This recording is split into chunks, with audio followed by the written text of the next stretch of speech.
जब मेरे साहब का पुरता तब तो या तो साहबुद्दीन जिंदा बचता या मैं बचता। भूरा बाल साफ करो का खुला नारा था। देखिए माओवाद जितना था नहीं उतना नेताओं ने भड़काया था। 12 हत्याकांड कोई भूल सकता है क्या? तो वहाँ के सवर्णों के को हत्या कराने में एमसीसी का हाथ था और जिसका समर्थन लालू जी को था।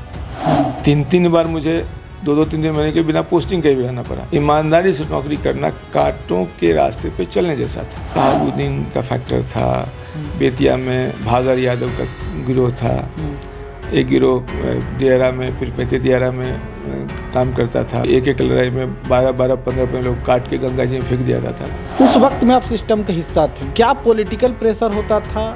कुछ लोग थे कि अब लालू जी को भगवान का दर्जा दे दिए थे, तो वो व्यक्ति तो लालू जी जो कहेंगे उसको करेगा ना।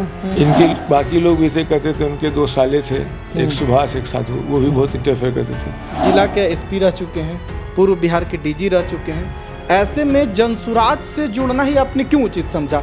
आप तो ऐसे पॉलिटिकल पार्टी के साथ भी जा सकते हैं जहाँ फोर्स योर आप विधायक बन सकते हैं या मंत्री भी। मैं तो विधायक बनने की कोई इच्छा थी, न मंत्री बनने का कोई शौक है। 7 महीने मुझे नहीं याद है कभी मैं घर में सोया हूँ, क्योंकि जानते थे कि यदि एक दिन स्लिप होगा तो नरसंहार कभी भी हो सकता है। एसपी को जिला का सबसे बड़ा गुंडा होना चाहिए, ये मेरा मानना है। 1990 में जब लालू जी सत्ता में आए उस समय बिहार देश भर के राज्यों में सबसे पिछड़ा था। लालू जी ने उसमें और बढ़ोतरी कर दी और गड्ढा कर दिया और पिछड़ा होता चला गया। अपहरण का वो सिलसिला चल गया कि सब लोग अपने बच्चों को बाहर भेजने लगे और जो बच्चे बाहर गए वो लौट के नहीं आए, तो वो पलायन की शुरुआत हो गई। और जंगल राज का जो इन्होंने नंगा नाच किया, अपहरण, हत्या, शोरूम से गाड़ियों को ले आना, एक शादी वाला किस्सा है, मीसा भारती का शादी का किस्सा है, निरोहनी का। हाँ, जिसका भी है। हाँ। किसी की शादी। क्या ये सच है कि शोरूम से गाड़ियाँ निकालनी?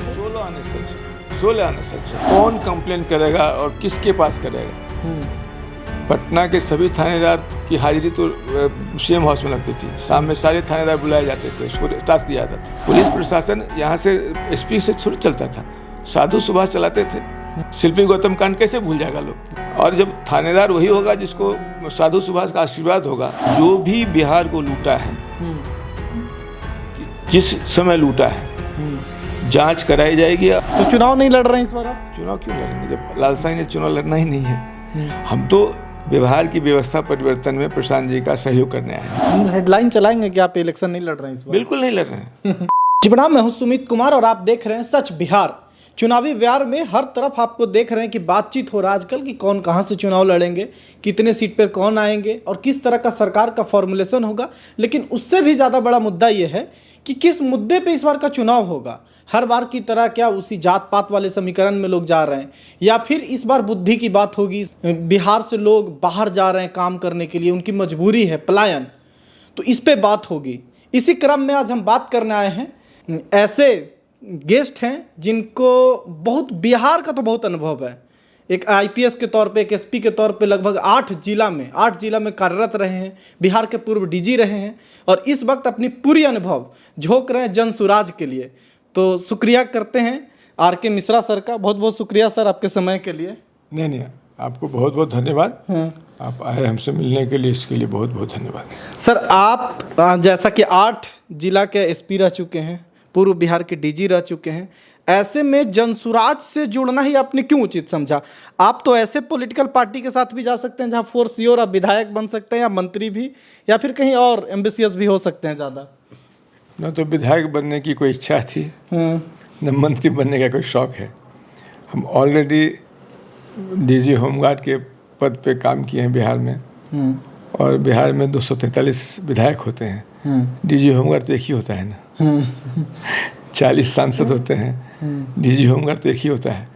तो जहाँ हम अकेला थे एक पद पे, तो मुझे बाकी इन सब पदों पे क्यों शौक होगा? और अपनी पूरी जवानी, पूरी ज़िंदगी, पूरा यौवन, पूरी एनर्जी, पूरी ऊर्जा बिहार में पुलिस के कामों में एसपी के रूप में, डीआईजी के रूप में, आईजी के रूप में लोगों की सेवा करते हुए दी है। तो अपना तो काम हमने कर लिया। अब रही सवाल कि जनसुराज में क्यों योगदान किया, क्यों ज्वाइन किया? जनसुराज एक ऐसी विचारधारा है जो गांधी जी के विचार को मानती है। जब हमने प्रशांत किशोर जी ने कहा कि हम लोग बिहार की व्यवस्था बदलने के लिए एक नई वैकल्पिक राजनीतिक व्यवस्था चाहते हैं और उसमें आप जैसे लोग जो काम किए बिहार में उनका सहयोग चाहते हैं। तो मैंने इनके साथ 3-4 बैठक हुई, इनके प्लान्स को समझा, कार्यक्रम क्या बनेंगे, किस तरह पदयात्रा चलेगा, कैसे कैसे पूरा बिहार के बदलाव की दिशा में हम लोग काम करेंगे और राजनीतिक विकल्प बनने का प्रयास करेंगे। तो मुझे लगा कि इस व्यक्ति में अनुभव है, एक रणनीतिकार रहे हुए हैं, एक प्रोफेशनल टीम आईपैक इनके साथ काम कर रही है जिसमें 4-5 हज़ार बहुत IIT, IIM और अच्छे अच्छे संस्थान से पढ़े हुए हाई IQ के लोग हैं जो विकास समझते हैं, कंप्यूटर समझते हैं, डाटा समझते हैं, एनालिसिस समझते हैं। और आखिर में कि इनमें जेन्युइन लगा, इनका अप्रोच जेन्युइन लगा। इनको लेकर ना सर यही तो क्रिटिसिज्म भी है कि ये लोग डेटा समझते हैं, ये लोग लोगों की भावनाएं समझते हैं, कम्युनिकेशन में अच्छे हैं, यही सब का तो ये लोग फ़ायदा उठा रहे हैं, पब्लिक का सब कुछ समझते हैं। और प्रशांत किशोर का इमेज एक रणनीतिकार के तौर पे ज़्यादा उभरा, ना कि नेता के तौर पे। और अभी भी पब्लिक में कहीं ना कहीं विपक्षी पार्टियां इमेज बनाने की कोशिश करती हैं, अरे वो तो उनका तो काम है चुनावी, मतलब एक तरह से चुनावी ठेकेदार हैं, उनका कहने का जो सीन है। इस चीज़ को आप कैसे लेते हैं, क्योंकि एक बहुत बड़ा क्रिटिसिज्म है जनसुराज के तुरंत में या प्रशांत जी का पर्सनली देखे तो? विपक्ष के लोग अच्छी बात तो कहेंगे नहीं, उनको तो नेगेटिव बोलना ही है। लेकिन आप इसको इस तरह समझिए, बिहार के सरकारी विद्यालय से पढ़ के निकला हुआ एक छात्र जो बिहार के साइंस कॉलेज से पढ़ के देश विदेश में नाकाम किया, देश के कई राज्यों में चुनावी रणनीति बनाकर और उन पार्टियों को जिताया, कुछ तो इस आदमी में है। उसके बाद ये व्यक्ति ये सोचता है कि नहीं, अपने मातृभूमि का कर्ज अदा करने के लिए मुझे आना होगा, अपना संसाधन लगाकर। आज कौन व्यक्ति है जो अपना 1 रुपया भी पब्लिक यूज़ में काम करना चाहता है? लोग दिखावे के लिए करते हैं, लेकिन वास्तव में कोई करना नहीं चाहता है।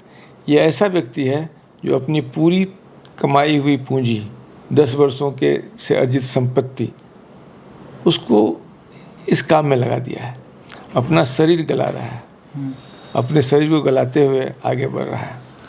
तो 3 वर्षों तक पदयात्रा कर रहा है। अब शुरुआती दौर से पदयात्रा के ही मैं तो कहा ना कि जब इस पार्टी की संरचना भी नहीं हुई थी, 26 मार्च को हमारी पहली मीटिंग हुई थी और 2 मई को ट्वीट हुआ था और 15 मई से पार्टी बिहार में विचारधारा लेकर आई और मैं 26 मार्च से जुड़ा रहा और फिजिकली यहाँ पर 15 जून से लगातार। हमने तो सुना कि बाकी सब लोग तो प्रशांत जी को या जनसुराज की टीम को अप्रोच किए जोड़ने के लिए, यहाँ प्रशांत जी आपको खुद अप्रोच किए कि आप जुड़ जाइए सर हमसे? बिल्कुल, प्रशांत जी उस समय जब इस योजना को बना रहे थे तो वो चाह रहे थे कि बिहार के जो पदाधिकारी लोग हैं, जो बिहार के जो अचीवमेंट वाले हैं, सरकारी पदाधिकारी हों, लॉयर हों, डॉक्टर्स हों, जो बाहर एक बहुत ऊंचे पद पे रहे हों, उनको संपर्क करके उनसे ये चाह रहे थे कि कम से कम वो जो काम करना चाहते हैं उनकी अपनी विचारधारा, उनकी अपनी बुद्धि तो लगे, लेकिन जो लोग बिहार में काम किए, बिहार को समझते हैं, बिहार के अपने मेहनत से बिहार के होते हुए आगे बढ़े हैं, उनका भी विचार लिया जाए।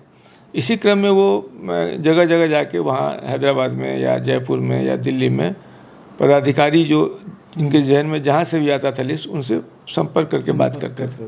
तो वो उस समय उनकी खोज चल रही थी, कौन हमारे साथ चलेगा बिहार में जो काम करेगा।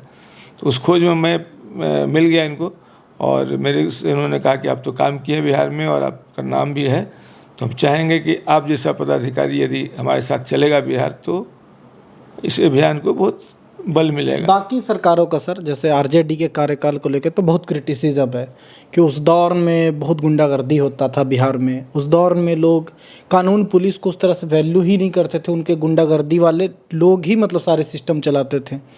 उस वक्त में आप सिस्टम के हिस्सा थे, क्या पॉलिटिकल प्रेशर होता था, क्या लोग कैसे काम करते थे, क्या लोगों को काम करने नहीं दिया जाता था, ये सच्चाई है? कैसे देखते हैं आरजेडी के कार्यकाल को? देखिए, लालू जी की एक विशेषता थी, लालू जी अफसर को जानते थे, अफसर के गुण दोष को जानते थे। तो मुझे अपनी पूरी प्रशासनिक कैरियर में लालू जी के साथ काम करने का मौका मुझे 90 से लेके 2003 तक रहा। मतलब आखिरी के दौर तक लगभग 13 वर्षों तक उनके साथ काम करने का मौका मिला। फिर मैं भारत सरकार में चला गया था। तो मैं दावे के साथ कह सकता हूँ कि मुझे जिस ज़िले का एसपी बनाया गया था उस ज़िले में लालू जी का कभी इंटरफेयर नहीं हुआ। किस किस जिला में थे सर उस वक्त में? मैंने शुरुआत किया था कैमूर से, रोहतास, कैमूर, रोहतास। मैं रोहतास और कैमूर कंबाइंड जिले का पहला आखिरी एसपी था। बाद में कैमूर जिला बना तो मैं कैमूर का एसपी बन गया और रोहतास में कोई दूसरे आ गए। रोहतास, कैमूर, नवादा, देवघर, बेतिया, जमशेदपुर, भागलपुर। हाँ, देवघर से उसमें तो झारखंड भी साथ में था। हाँ, तो झारखंड में देवघर और जमशेदपुर में एसपी रहने का मौका मिला। तो जिन जिले में जब काम करने का मौका मिला तो कभी मुझे इंटरफेरेंस नहीं मिला। इनके बाकी लोग भी थे, कहते थे, उनके 2 साले थे, एक सुभाष एक साधु, वो भी बहुत इंटरफेयर करते थे। लेकिन मैं आपको बता दूं कि इन दोनों की हिम्मत कभी नहीं हुई कि मुझे किसी तरह का पैरवी करें। एक दृष्टांत बताता हूँ। कुछ लोग पैरवी कराने गए थे साधु जी से। तो साधु जी ने कहा, भाई ये तो किसी का बात नहीं, हमारा बात तो सुनेंगे नहीं, हम तो हिम्मत भी नहीं करेंगे फ़ोन करने का। लेकिन केवल एक ही आदमी इनको पैरवी करता है, वो लालू जी। तो अब ये वो व्यक्ति पैरवी कराते हुए जब नहीं लालू तक पैरवी पहुंचा नहीं, जब मेरे पास आया, कहा कि हम तो गए थे साधु जी कहने, साधु जी ने ऐसे कह के मना कर दिया।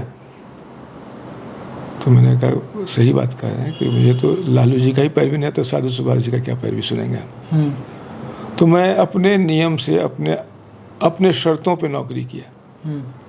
तो पूरी ऐसा नहीं था कि लालू जी से मेरा बहुत मीठा संबंध रहा है।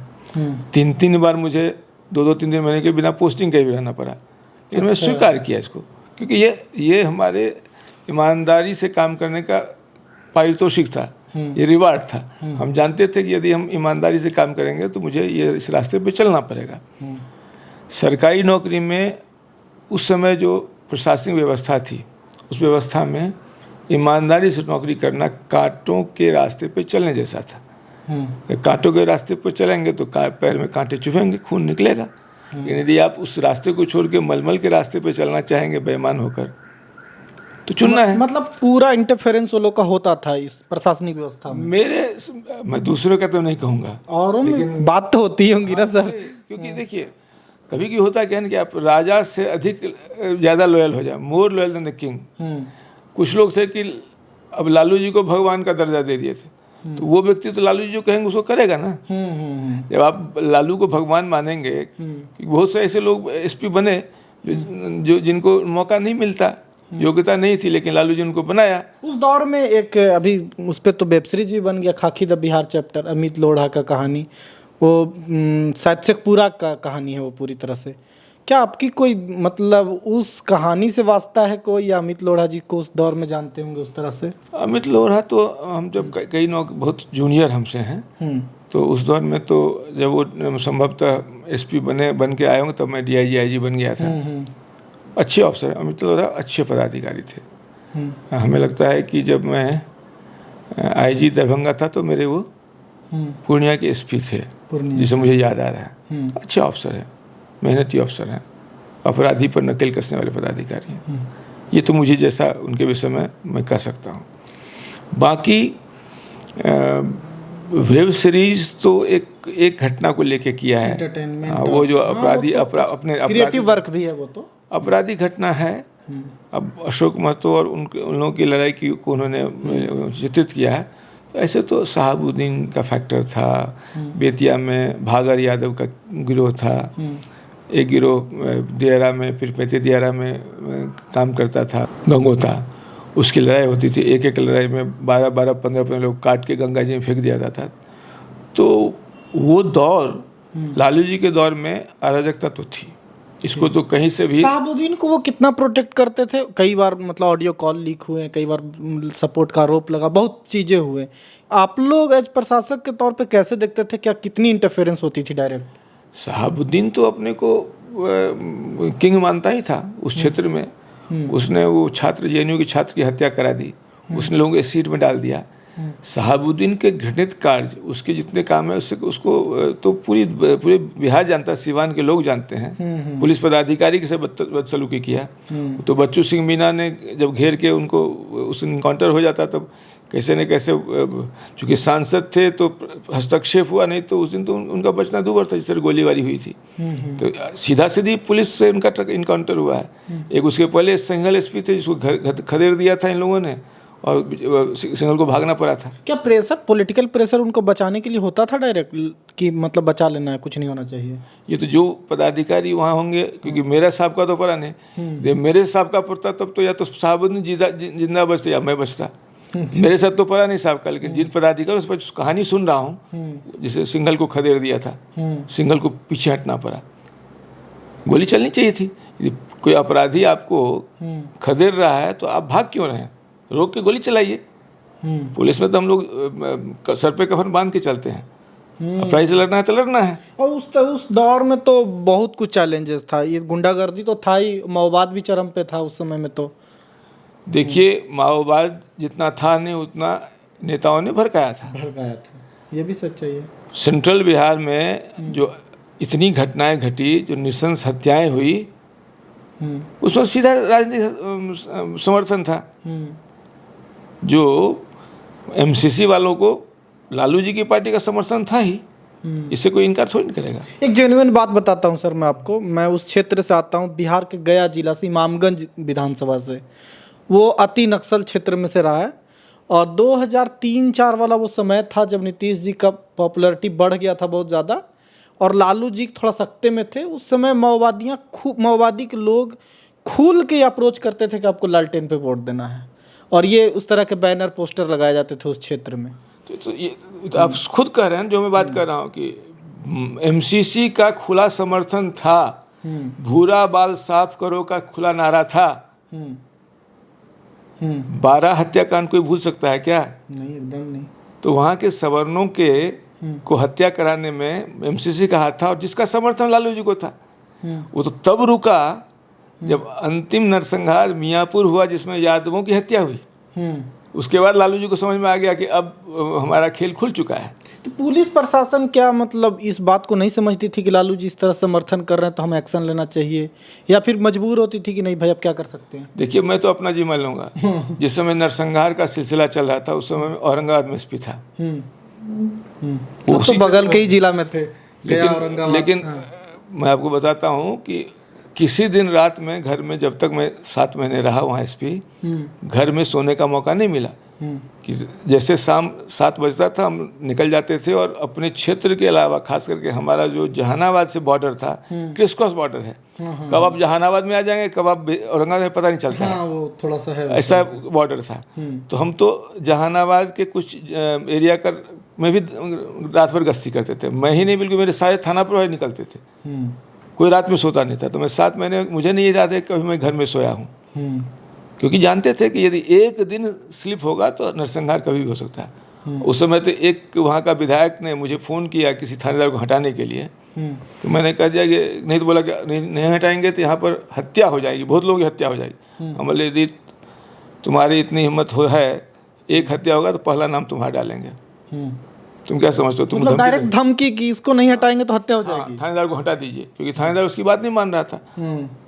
वो बड़ा नेता है उधर का, अब नाम लेना उचित नहीं है, लेकिन अच्छा है, आज भी नेता है, अरे वाह, आज भी सांसद हैं। तो उसको मैंने यही कहा कि भाई देखो फलना, तुम धमकी दे रहे हो, हम रजिस्टर कर रहे हैं कि तुमने ऐसा कहा कि नरसंहार होगा। यदि हुआ उस थाने के अंदर कुछ, तो पहला FIR तुमको करेंगे, और तुमको जहाँ भी वहाँ से घसीट के लेके जेल में बंद करेंगे। तो ये तो आपको देखिए, एसपी के रूप में एसपी को जिला का सबसे बड़ा गुंडा होना चाहिए, ये मेरा मानना है। एसपी आम आदमी, सरल आदमी के लिए भाषी हो, व्यवहार अच्छा हो। गुंडा के लिए उसके शरीर में जब नाम सुने तो सिहरन दौड़ जाए, इतना भय उत्पन्न हो जाए। जो एसपी है, जो पुलिस पदाधिकारी सच्चे लोगों के लिए मितभाषी हो, संरक्षक का भाव रखे, और अपराधियों के लिए काल की तरह हो, वही पुलिस पदाधिकारी अपराध नियंत्रण कर सकता है, समाज में व्यवस्था ला सकता है। बाकी सर चलिए, ये तो बात की यहीं बिहार की क्या इतिहास रही है, चूँकि आप अधिकारी रहे तो ये बनता था जानना। आज की राजनीतिक परिदशा बहुत चेंज हुई है तब से। आजकल बिहार अभी भी क्राइम है, हालांकि बहुत हो रहा है आज भी, लेकिन अब उस तरह से उसे नकेल कसा जा रहा है, बहुत इंडिविजुअल क्राइम्स हैं। लेकिन आज भी ये पलायन नहीं रुक रहा। आज भी हम उस पर इतना अड़ीग होकर नहीं कह रहे हैं कि यहाँ पे व्यवस्थाएं ऐसी आएंगी कि नौकरी मिलेगा लोगों को। आज भी हम सक्षम नहीं है, बस पाला बदल लेते हैं कि हमारे यहाँ समुद्र नहीं है तो हमारे यहाँ ये नहीं है। ये कितना आपको बहाना लगता है और ये कितना जेन्युइन लगता है आज के दौर में, जब सब कुछ ट्रांसपोर्ट तो यूँ संभव है? देखिए, बिहार की व्यवस्था आज खराब हुई ऐसी बात नहीं है। जब से अस्थिर सरकारें बनने लगी तब से बिहार में विकास का रास्ता अवरुद्ध हो गया। लालू जी को या नीतीश जी को हम लोग दोष देकर नहीं बच सकते हैं। 1990 में जब लालू जी सत्ता में आए, उस समय बिहार देश भर के राज्यों में सबसे पिछड़ा था। लालू जी ने उसमें और बढ़ोतरी कर दी और गड्ढा कर दिया और पिछड़ा होता चला गया। लालू जी के राज में जो उन्होंने भूरा बाल साफ करो का नारा दिया और हत्याओं का और सिलसिला दौड़ गया, जमीन कब्जा का अभियान चला गया, पॉजिटिव चीज़ सब रुक गया, तो जितने यहाँ के एंटरप्रेन्योर थे, चाहे डॉक्टर हों, व्यापारी हों, ज़मीन के बड़े मालिक हों, उन लोगों ने धीरे धीरे अपना रास्ता गांव से हटा के शहर में किया, शहर से हटा के बाहर चले गए, दिल्ली बाहर चले गए। तो सबसे ज़्यादा पलायन तो उस समय हुआ। बिहार के जो मेरिटोरियस लोग थे, जो एंटरप्रेन्योर थे, जो रिस्क टेकिंग लोग थे, जो बिहार की व्यवस्था को बदल सकते, जो बिहार में पूंजी लगा सकते थे, चाहे वो व्यापारी वर्ग हो, अच्छे चिकित्सक हों, अच्छे इंजीनियर हों, अपहरण का वो सिलसिला चल गया कि सब लोग अपने बच्चों को बाहर भेजने लगे और जो बच्चे बाहर गए वो लौट के नहीं आए। तो वो पलायन की शुरुआत हो गई। उसमें एक सिल्वर लाइनिंग यही है कि आज बिहार के वो लोग जो उस समय निकल के चले गए हैं, आज दिल्ली में, बॉम्बे में, बेंगलोर में, हर जगह एक वजूद बना लिया है। व्यापारिक क्षेत्र में ये तो है, हर क्षेत्र में उन्होंने अपना वजूद बना लिया। मीडिया आप तो हमने थोड़ा सा गूगल कर रहा था तो पता लगा कि आप पत्रकार भी रह चुके हैं। हाँ, तो देखिए, इस आज के दौर में ये थोड़ा मीडिया, नोएडा का मीडिया देखे आप, टीवी वाले या जो भी देखे, उसमें 40 to 60% बिहारी मिलते हैं। सही बात निकले हैं लोग एक टाइम पे। तो बिहार, दिल्ली में एक दर्जन विधायक यदि बिहार के हो रहे हों तो ये तुम उसके लिए तो लालू जी को धन्यवाद देना होगा ना। लालू जी इस तरह की व्यवस्था नहीं करते, लोग बिहार में पड़े रहते हैं, वहाँ जाके विधायक बन रहे हैं। तो पलायन की शुरुआत तभी शुरू हो गई। और जंगल राज का जो इन्होंने नंगा नाच किया, अपहरण, हत्या, शहर में शोरूम से गाड़ियों को ले आना, एक शादी वाला किस्सा है, मीसा भारती का शादी का किस्सा है, रोहिणी का। हाँ, जिसका भी है। हाँ। किसी की शादी, क्या ये सच है कि वो मतलब उससे शोरूम से गाड़ियां निकाल ली गई? 16 आने सच है, 16 आने सच है। फर्नीचर वाला गया, फर्नीचर ले जाया गया, स्वर्णकारों के यहाँ जाके ज्वेलरी ली गई बिना पैसे के। और क्या, पैसा देना? अरे वो राजा है, वो लोग वो पैसा देंगे, वो तो सब माथद हैं। जंगल राज का ही नमूना था ना। आज कितना अजीब है कि एक मुख्यमंत्री है, उनकी बेटी की शादी है और उनका साला सरेआम शहर के टॉप जितने भी मतलब हैं शोरूम, उससे गाड़ियां निकाल ले रहा है। ये अराजकता इस लेवल पे थी, प्रशासन कुछ नहीं करती थी या कंप्लेन ही नहीं आते थे? कौन कंप्लेन करेगा और किसके पास करेगा? पटना के सभी थानेदार की हाजिरी तो सीएम हाउस में लगती थी। शाम में सारे थानेदार बुलाए जाते थे, उसको टास्क दिया जाता था। तो सारे एसपी क्या करते थे? तो एसपी तो अब एक एसपी 7 साल तक यहाँ एसपी रहा। लालू जी के 7 वर्ष तक एक ही व्यक्ति एसपी रहा। तो ये समझिए नहीं क्या था, पुलिस प्रशासन यहाँ से एसपी से थोड़ी चलता था। साधु सुभाष चलाते थे, एक अपराध चलाते, एक शराब का अड्डा चलाते थे। तो सबको पता है, इसमें कौन सी छिपी बात है? हम कौन से नई बात कर रहे हैं? शिल्पी गौतम कांड कैसे भूल जाएगा लोग? शिल्पी गौतम कांड। तो ये तो अराजक स्थिति थी ही। लीपापोती होती थी, अनुसंधान में लीपापोती होती थी। और जब थानेदार वही होगा जिसको साधु सुभाष का आशीर्वाद होगा, तो वो क्या करेगा? उसके खिलाफ कौन सी कार्रवाई करेगा? ये बहुत बुरी हाल थी भाई। पटना उटना की हाल तो बहुत बुरी थी। हम लोग मुझे इस बात की इतनी ही खुशी रही कि जब जहाँ मैं रहा एसपी, वहाँ कोई इंटरफेरेंस नहीं होने दिया। एक टापू की तरह उस क्षेत्र को अपराध मुक्त बना के रखा। तो इसका मतलब तो ये भी है ना सर कि अपने लेवल पे जो अधिकारी तटस्थ थे कि हम भैया ये नहीं करेंगे, वो अच्छा ही कर रहे थे तब भी, और जो थे कि भाई मिल के चलना है वही गड़बड़ कर रहे थे। तो गड़बड़ दोनों तरफ से थी, अधिकारियों की तरफ से भी और नेताओं की तरफ से हाँ, कुछ कुछ अच्छे ऑफिसर थे जो अपने ज़िले में अपराध मुक्त रख रहे थे, लेकिन उनकी संख्या बहुत कम थी। अधिकांश लोग ज़्यादा लॉयल हो गए थे कि वो कहें ना कहें खुद ही। लालू जी सीधा नहीं करते थे, लेकिन साधु सुभाष पूरी व्यवस्था को चला रहे थे ना। लालू जी को बदनाम किसने ज़्यादा किया? साधु सुभाष ने किया। ये तो सब जानता है। बाद में तो फूट हो ही गई। तो इसीलिए वो सोच के, मतलब वो सोचते हैं तब लगता है कि बिहार में रहना कितना खतरे से खाली था। हम लोग तो एसपी थे, चलिए सुरक्षा थी, ये सब चीज़ था। आम आदमी का जीवन कितना दूभर था। डर जाता होगा इंसान तो। खाली 35 वर्षों का उस 20-15 वर्षों में ज़मीनों का जो कब्जा हुआ है पटना में, कितने लोग, देखिए ना कितने जगह फ्लैट लोगों ने बना रखा है। एक कमीशन बन के जांच हो जाए 15 वर्षों, तो बहुत लोग के चेहरे बेनकाब हो जाएंगे। आप लोग करेंगे जांच ये? हम लोगों का तो है कि जो भी बिहार को लूटा है, जिस समय लूटा है, जांच कराई जाएगी और वो लूटी सरकारी खजाने से लूटी गई राशि, गरीबों के कल्याण के लिए दी गई राशि, जिसने लूटा है उसको पता करके और उनसे वसूला जाएगा और उनको जेल में बंद किया जाएगा। देखते हैं, बहुत अच्छा लगा सुन के, लेकिन कई बार सर ऐसे चीज़ें सुन के ही अच्छा लगता है, धरातल पे आती नहीं या नहीं आने की कई परिस्थितियां बन जाती हैं। लेकिन आजकल उस लालू के दौर वाली राजनीति और तेजस्वी यादव काफ़ी प्रोग्रेसिव बात करते हैं एटलीस्ट, और कई लोग इस तरह के प्रोग्रेसिव बात तो कर रहे हैं। क्या लगता है वो लोग में तेजस्वी कोई उम्मीद है अच्छा या नहीं है? तेजस्वी उस भवन मुख्यमंत्री आवास में पैदा हुए, ऐशो आराम में जिंदगी जिए, गरीब का तकलीफ समझने की कभी कोशिश नहीं की है। लालू जी तो गरीबों के साथ रहे, गरीबी देखा, उनको गरीबों का दर्द महसूस था, उनका दरवाज़ा 24 घंटा खुला रहता था। लालू जी का ये खासियत रही है कि लालू जी एकदम, उनको ज़मीनी पकड़ थी, ज़मीन से सुनते थे, सबसे मिलते थे। कोई पदाधिकारी मिलना चाहता है, कोई आम जनता में, उनका दरवाज़ा कभी, आज तो नीतीश जी इतने किला में रहते हैं कि कोई उनसे मिल नहीं सकता। लालू जी को तो मैंने देखा कि बिल्कुल बैठते थे सामने, लुंगी गंजी पहन के बैठे रहते थे, कोई भी आगे हाँ आओ बैठो बात करो। ऐसा व्यक्ति चाहिए जो आम जनता से इतना खुला। आज तेजस्वी से मिलने की कोशिश कीजिए, मिल पाएंगे आप? तो जो कल्चर एक तरह से पारदर्शी का लालू जी ने पार्टी में चला, इसे इतना आसानी से इतने साल तक राज किए, तेजस्वी जी उसको इनकलकेट नहीं कर पाए। वो क्षमता उनमें नहीं है, इंगेज नहीं कर सकते हैं, वो बहुत सिमट गए हैं। लालू जी सर्वमान्य नेता थे। जब 90 में कांग्रेस, 89 और 90 में कांग्रेस को बदलने की जरूरत, कांग्रेस में इतनी कुरीति आ गई थी, उसको बदलने के लिए सब लोगों ने सहयोग किया। उस समय लालू सभी के नेता थे, सभी के नेता थे। लालू जी में एक विश्वास भरोसा था कि लालू जी व्यवस्था बदलेंगे।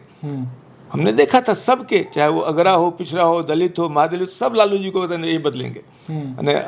जनता दल जो भी पार्टी थी बीपी सिंह वाली, उसके प्रति लोग आस्था जाई थी कि बदलेंगे, ये भ्रष्टाचार पर उसे मुक्त करेंगे। लेकिन धीरे धीरे लालू जी पहले सबके नेता थे, फिर वो पिछड़ों के नेता बन गए, फिर धीरे धीरे यादव के नेता बन गए, फिर अपने पार्टी के यादवों के नेता बन गए, फिर अपने परिवार के नेता बन गए। तो और यही विरासत आते चला गया, यही विरासत तेजस्वी जी को मिली। तेजस्वी जी आम जनता के नेता थोड़ी ना है, वो तो अपने परिवार के नेता, और परिवार में फूट हो गया है। तेज प्रताप अलग हल्ला करे, तेज अलग हल्ला करे। अच्छा, इंटरेस्टिंग सवाल है। तेज प्रताप कल के कुछ सीट जीत के आते हैं, मतलब अपना ही सीट एटलीस्ट, और आप लोग को अप्रोच करते हैं, तो आप लोग रखेंगे या नहीं रखेंगे? सरकार बनने की कोई पोजीशन बनी और एक सीट उनका आता है तो। हम लोगों ने ये कहा है कि हमारे 243 विधायक लड़ेंगे, हम सब पे लड़ेंगे। 90% विधायक वही होंगे जो पहली बार चुनाव लड़ रहे होंगे। ये फ्रेश चेहरा होगा, एकदम फ्रेश चेहरा देंगे। तो ऐसे में, ऐसे घिसे पिटे चेहरे को लेके आने में, क्योंकि सरकार बनानी हमारी इच्छा नहीं है, हमारी प्राथमिकता सरकार बनाना नहीं है। हमारी प्राथमिकता है कि सरकार बने तो आदर्शों पे चल के बने। सर तो बिना इसको लेकर समझौता के बने। इसको लेकर एक प्रशांत जी एक इंटरव्यू में अभी हाल में बोल दिए कि अगर हमारे 60-65 भी विधायक मान लीजिए आते हैं तो हम छोड़ देंगे उन्हें कि आप जिनके साथ अटैच होकर काम करना है कीजिए, हम फिर से उसी पे लग जाएंगे। हो सकता है कि उनकी इंटेंशन बहुत सही रही हो कि नहीं हम तो भाई ग्राउंड पे कोशिश करने वाले लोग हैं, लेकिन वो ऐसे इंटरप्रेट हुआ या विपक्ष या भी जो भी उस चीज़ को ऐसे इंटरप्रेट करके लोगों में तक पहुंचाया गया कि ये तो भैया चाहते हैं कि 60-65 को विधायक मेरा जीत जाएगा, अब तुम जाओ जिसको जो खरीदना है जितना में हम रेट लगाएंगे। तो एक विधायक सप्लायर बनने की कोशिश कर रहे हैं कि जिसको 15 को घट गया ठीक है 15,000 करोड़। तो ये सिस्टम नहीं आएगी क्या अगर ऐसे होगा तो? नहीं, ये इसको आप दूसरी तरफ से न सोचें, ये उनका आत्मविश्वास है। प्रशांत जी रणनीतिकार रहे हैं, रणनीतिकार को समझ में आने लगता है। सबसे बड़ी रणनीति तो यही होती है ना चुनाव में कि गद्दी पे आया जाए, मतलब उस पोजीशन पे आया जाए जहां से चेंज लाया जाए। आखिर में प्रशांत जी ही ने 2015 में लालू नीतीश जी का गठबंधन करवाया था, उनका ही रणनीति था कि सरकार में आएंगे तभी तो चेंज करेंगे। तो 65 लोगों के साथ अगर सरकार में जाते हैं किसी भी सरकार में तो एक बड़ी पोजीशन होती है, वहां से चेंज करने का ऑप्शन तो होता है एटलीस्ट ना। नहीं, मैंने जो कह रहा था कि ये जो बातें उन्होंने कही है उनको मालूम है, रणनीतिकार हैं, वो देख रहे हैं, भीड़ देख रहे हैं, भीड़ में उत्साह देख रहे हैं, उसमें भीड़ को में उम्मीद देख रहे हैं, भीड़ में वो जिज्ञासा देख रहे हैं। भीड़ ये तय कर दे रहा है कि उनको लग रहा है कि इस तरह का जो भीड़ बन रहा है इससे हम 150 से ऊपर सीट ले पाएंगे। तो इसी आत्मविश्वास उन्होंने कहा, ये उन्होंने एक तरह से आत्मविश्वास से लवरेज होके अपना उद्बोधन दिया और ये उनके आत्मविश्वास का प्रतीक है। हम ये बताते हैं आपको कि हमारे संविधान में राइट टू रिकॉल भी रखा, पार्टी संविधान राइट टू रिकॉल है, तो रिकॉल रखा गया। हम अपने उम्मीदवारों का चयन बहुत ठोक बजा के कर रहे हैं। हमारा उम्मीदवार स्वाभिमानी होगा। प्रशांत जी कह देंगे कि आर.के. मिश्रा कह देंगे या राष्ट्रीय अध्यक्ष कह देंगे या प्रदेश अध्यक्ष कह देंगे, कोई व्यक्ति आलू बोरा का टमाटर और का बोरा नहीं है, आलू और टमाटर का बोरा नहीं कि जिधर जाओ फेंक दोगे, उसका भी तो अपना स्वाभिमान है एकदम। जब वो अपने बल पे, अपने सच्चाई पे, अपने ईमानदारी के आधार पे चुनाव जीत के आया, तो वो कैसे चला जाएगा दूसरी पार्टी में। आपके ही बिरादरी से एक आते हैं आईपीएस, बहुत यंग थे, आपका साथ छोड़ चुके हैं चुनाव से पहले, क्या हुआ, ऐसा क्या बिगड़ गया? क्योंकि बहुत आगे चल के वो हम देख रहे थे कि बीपीएससी आंदोलन में वो पार्टिसिपेशन थी उनकी, बाइक यात्रा भी वो निकाल रहे थे, ऐसा क्या हो गया उनके साथ कि उनको बीजेपी के साथ जाना पड़ गया? आनंद जी बहुत ही सुलझे हुए व्यक्ति हैं और आनंद जी हम लोगों के बहुत चाहते हैं, अभी भी, आज भी चाहते हैं कि जिस जोश उत्साह के प्रतीक रहे हैं पुलिस सेवा जिन्होंने एक तरह से वहाँ के लोगों को अपराध और भय मुक्त करने में प्रयास किया, एज ए पुलिस ऑफिसर उसको तो हम सैल्यूट करेंगे। बहुत मेहनती व्यक्ति हैं, ईमानदार भी हैं। उन्हें पार्टी ज्वाइन करने की जरूरत पड़ी, यहाँ आए, उनको अनुभव मिला, हम लोग को बहुत लाभ मिला उनसे, उनकी छवि से बहुत ही लोग हमसे जुड़े। अब उनकी इच्छा यदि हो जाती है कि हमको बीजेपी में ही जाना है, बीजेपी मेरे लिए अच्छी पार्टी है, तो मुझे लगता है कि हम लोगों को खुशी होनी चाहिए कि व्यक्ति अपने दिल की बात, साफ बात कह के गया है। हम लोग से कोई दुश्मनी शिकायत नहीं थी आप लोग से? कोई शिकायत ना आप लोग को भी नहीं है? कोई शिकायत नहीं। आज भी यदि हमारे साथ आना चाहेंगे तो हम लोग खुशी खुशी उनको स्वागत करेंगे, ऐसा कुछ नहीं है। क्या कर रहे थे वो? क्या पद चाहते थे, टिकट चाहते थे जो नहीं मिल रही थी? कुछ नहीं चाहते थे, वो व्यक्ति कुछ नहीं चाहता। सही मायने में आनंद ने कभी किसी तरह की इच्छा जाहिर नहीं की, वो तो जो मांगते वो देते उनको। वो तो ऐसे स्टार, हमारे स्टार कैंपेनर थे, इतने बड़े स्टार थे, जो चाहते मिलता, उन्हें कभी मुंह खोले कुछ मांगा नहीं। हमारे युवा अध्यक्ष थे, वो एम्बिशन मिल गया वहाँ पे जो यहाँ पे नहीं मिल रहा था बीजेपी में। नहीं, देखिए एक बीजेपी बड़ी पार्टी है, आने वाले कई वर्षों को बीजेपी का अपना एक अस्तित्व तो रहेगा। हमारी पार्टी नई पार्टी है। आप भी तो हैं ना, इतना मैंने देखिए शुरुआत मैंने वहीं से की थी, इतना सारा अनुभव के साथ, तो आप किसी भी पार्टी में होते तो एक बहुत बड़े पोजीशन पे होते। स्क्रैच से एक पार्टी स्टार्ट हो रही है, उसमें ही क्यों?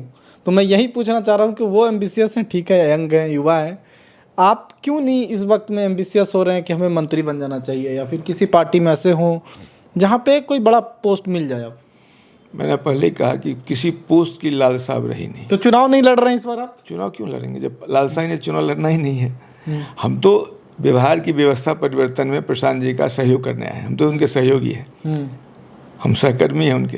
हेडलाइन चलाएंगे कि आप इलेक्शन नहीं लड़ रहे हैं इस बार? बिल्कुल नहीं लड़ रहे हैं। या एकदम इसको आप गांठ बांध लीजिए कि मैं एक बोलिया आदमी हूँ, जो बोलता हूँ वही करता हूँ। यही मेरा स्ट्रेंथ है, यही मेरा मैं कमजोरी है। यदि मैंने निर्णय कर लिया कि चुनाव नहीं लड़ूंगा तो नहीं लड़ूंगा।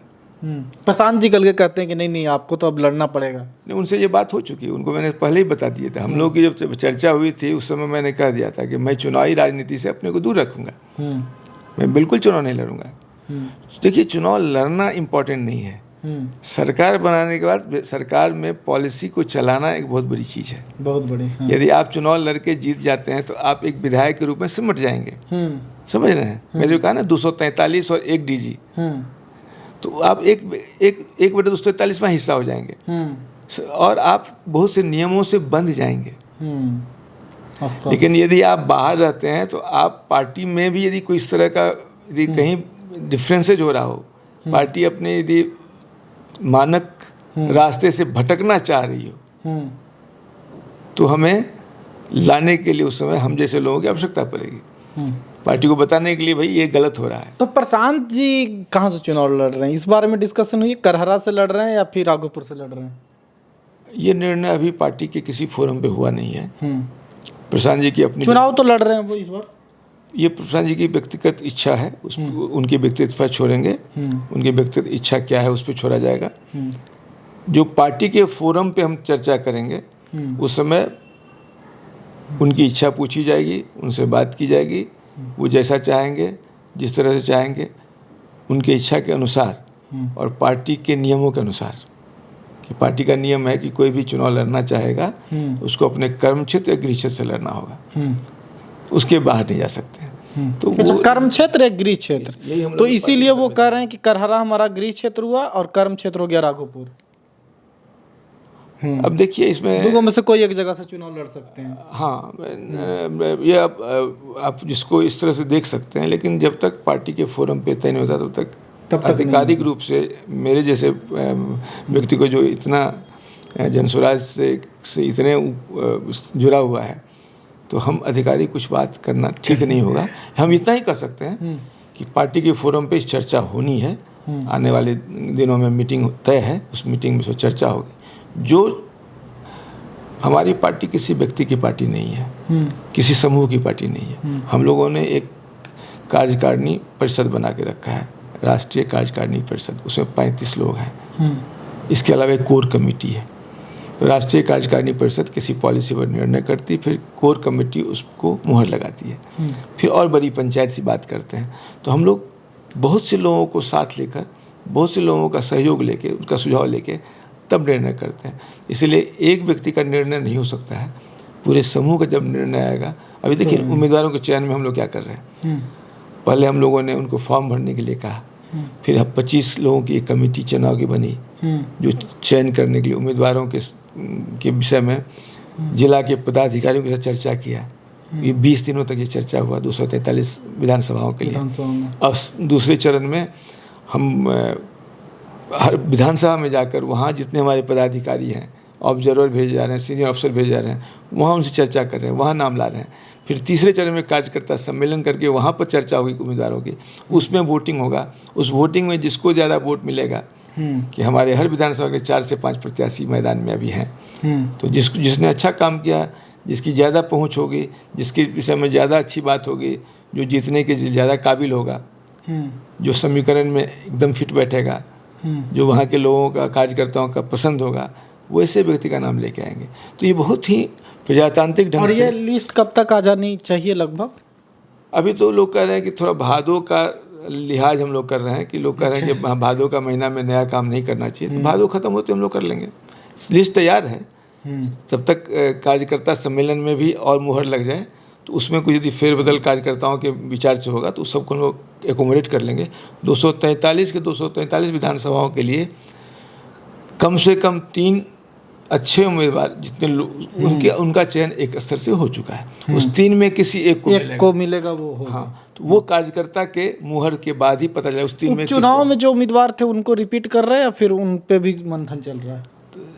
वो सब चर्चा तो कहा ना कि जिन्होंने फॉर्म भरा, यदि फॉर्म भरा उन्होंने तो उन पर भी चर्चा होगी और उनका भी वोटिंग होगा। यदि उनका नाम है तो फिर लड़ेंगे। क्योंकि मैं उस जगह से आता हूँ सर जहाँ पे आप सबसे आगे थे इस बार उपचुनाव में। हाँ, इमामगंज में बहुत आगे थे और हम तो उस सीट को जीता हुआ मान रहे थे, लेकिन अंत समय में कुछ क्या हो गया। ठीक है, ये तो देखिए हार जीत लगी रहती है, ऊपर वाले के इसमें है। हमें मेहनत करना है, हमको ईमानदारी से मेहनत करना है, हमें एक तरह से लगन से मेहनत करना है। रिजल्ट सोच के मेहनत करेंगे कि चुनाव जीतने पर मिलेगा तो गलत होगा। हम लोगों ने उपचुनाव के चारों विधानसभाओं में बहुत बेहतर प्रबंधन किया। बहुत ज़्यादा लोग गए, बाहर के लोग, एक दिन 200-200 बाहर के लीडर जाके प्रचार कर रहे थे। तो प्रचार तंत्र में और लोगों ने ये कहा भी। आपको ये मैं आपने जब बोला बाहर के लोग गए हैं तब मेरे दिमाग में ये सवाल आया।